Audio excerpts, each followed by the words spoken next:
વિધાનસભા ગૃહમાંથી કોંગ્રેસના વિમલ ચુડાસમાને બહાર કાઢવામાં આવ્યા અને પોઈન્ટ ઓફ ઓર્ડર વિના પ્રશ્ન ઉઠાવવા મુદ્દે અધ્યક્ષે તેમને ટોક્યા હતા। નિયમ વિના પ્રશ્ન કરતા બહાર કાઢવામાં આવ્યા।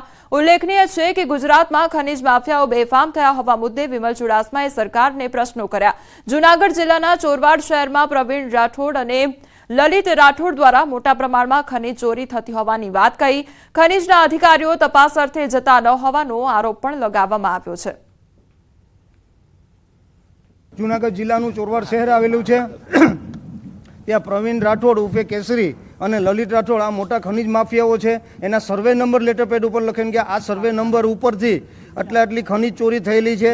આપણી આખી વિધાનસભામાં સમય જાય આટલા મોટા મોટા ખાડા છે એ વાત કરી છે।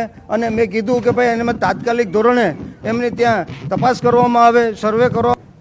જે ખનન માફિયાઓ બેફામ થયા છે એના અનેક ઉદાહરણો, એના પુરાવા આ વિધાનસભા ગૃહમાં ચર્ચા દરમિયાન અને સરકારના જવાબોમાં મળ્યા છે। અને આ ધંધાનો પર્દાફાશ કરવા માટે અમારા ધારાસભ્ય વિમલભાઈ ચુડાસમા જ્યારે ઊભા થાય તો નિયમોની જોગવાઈને આગળ કરીને એમને બોલવા દેવામાં ના આવે। અમે અધ્યક્ષશ્રીને કહ્યું કે કદાચ નિયમોની જોગવાઈ નહીં હોય પણ ગુજરાતમાં ગેરકાયદેસર ખનન થાય છે, સરકારની સંપત્તિ લૂંટાય। સુરતમાં અસામાજિક તત્વો સામે પોલીસની કાર્યવાહી હાથ ધરવામાં આવી છે। અલગ અલગ વિસ્તારમાં ક્રાઇમ બ્રાન્ચનું પેટ્રોલિંગ હાથ ધરવામાં આવ્યું છે। અસામાજિક તત્વો ગુનાખોરી ન કરે તે માટે પ્રયાસ હાથ ધરવામાં આવ્યા છે। શહેર ક્રાઇમ બ્રાન્ચ દ્વારા ડ્રોન મારફતે વિસ્તારમાં સર્ચ કરવામાં આવી રહ્યું છે। શહેરના 5 વિસ્તારોમાં ડ્રોન પેટ્રોલિંગ કરવામાં આવ્યું છે। શહેરના પાંડેસરા, ડિંડોલી, ભેસ્તાન, ઊનપાટિયા, કોસાડ વિસ્તારમાં ડ્રોનથી સર્ચ કરવામાં આવી રહ્યું છે। રોડ પર કે સોસાયટીના નાકે અસામાજિક તત્વો દેખાય તો પોલીસ ત્યાંથી કાર્યવાહી કરતી હોય છે। તો સુરતમાં અસામાજિક તત્વો સામે હવે પોલીસની લાલ આંખ જોવા મળી રહી છે। સંવાદદાતા કીર્તેશ અમારી સાથે જોડાઈ ગયા છે। કીર્તેશ, સુરતમાં અસામાજિક તત્વો પર તવાઈ બોલાવવામાં આવી છે, સર્ચ ઓપરેશન કયા પ્રકારે હાથ ધરવામાં આવ્યું છે?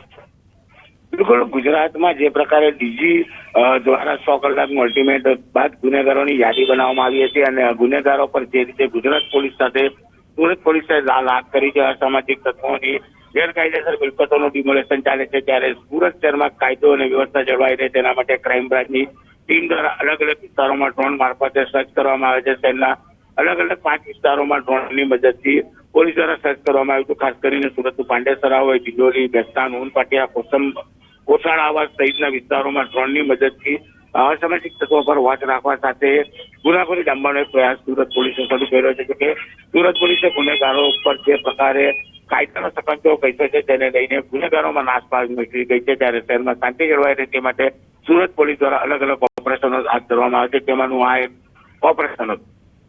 જી કીર્તેશ, સમગ્ર માહિતી બદલ આપનો આભાર। અમદાવાદમાં ફરી એકવાર તોફાની તત્વો બેફામ બન્યા છે। એપીએમસી માર્કેટમાં યુવકને માર માર્યોની ઘટના સામે આવી હતી અને સીસીટીવી કેમેરામાં આખી ઘટના કેદ થઈ છે। 20 તારીખે યુવકને અસામાજિક તત્વોએ માર માર્યો હતો। સમગ્ર મામલે વેજલપુર પોલીસે તપાસ પણ હાથ ધરી છે। તો ઢોર માર મારવામાં આવ્યો હતો યુવકને અને હજુ પણ અમદાવાદ શહેરમાં અસામાજિક તત્વોનો આતંક જોવા મળી રહ્યો છે। પોલીસ દ્વારા એક તરફ કાર્યવાહી હાથ ધરવામાં આવી રહી છે, બુલડોઝર ફેરવવામાં આવી રહ્યા છે ગેરકાયદેસર બાંધકામો પર, તેમ છતાં પણ અસામાજિક તત્વોનો આતંક ડામવાનું નામ નથી લઈ રહ્યો। આ વધુ એક ઘટના અમદાવાદ શહેરની કે જ્યાં યુવક પર હુમલો કરવામાં આવ્યો હતો અને ત્યારબાદ હવે તોફાની તત્વો ક્યારે સુધરશે તેને લઈને પણ અનેક સવાલો ઉદ્ભવી રહ્યા છે। વેજલપુર પોલીસે આ અંગે વધુ તપાસ